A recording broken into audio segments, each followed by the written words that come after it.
అంటారు. ఎవరికి వచ్చింది? యూదా జనాంగానికి వచ్చింది. ఇదికే చేసిన తప్పుకి యూదా జనాంగం మొత్తం బబులోను రాజు పట్టుకెళ్ళిపోతాడు. అవునా? దేవుడు ఆయుష్కాలం ఇచ్చాడు మొట్టమొదటిగా. అవునా? దేవుడు నీతిగా యథార్థతగా బ్రతికినప్పుడు, దేవుడు ప్రార్థన చేసినప్పుడు దేవుడు విన్నప్పుడు 1,85,000 మందిని ఒక్క దేవదూత అర్థం చేస్తుంది. రెండోసారి వింటాడు దేవుడు, ఆయుష్కాలం మీద పోతుంది, పెట్టే పేడ తగ్గుతుంది పో అని ప్రవక్త చెప్పినప్పుడు ఏం చేస్తాడు? పరీక్షించాడు అక్కడ దేవుడు. ఈయన విశ్వాసం ఏంటి, నా కోసం ఇంకే ఎలా బ్రతకగలుగుతాడని మనకు పరీక్షిస్తున్నాడు. నీ విశ్వాసం ఏంటి, నువ్వు ఎలాగ నాలో నువ్వు ఎంత యథార్థతను బ్రతుకుతావని పరీక్షిస్తున్నాడు. ఆ పరీక్షలో నువ్వు ఫెయిల్ అయిపోతున్నావు. సంవత్సరానికి 52 వారాలు, 52 వారాలు ఒక్క వారం మిస్ అవ్వకుండా నేను దేవుని మందిరంలో గడుపుతాను అని ఒక నినాదం రావాలి. అవునా?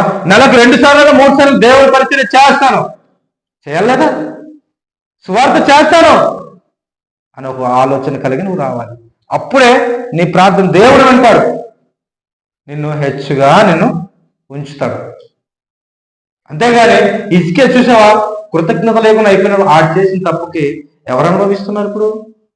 తన వంశము, తన జనాంగము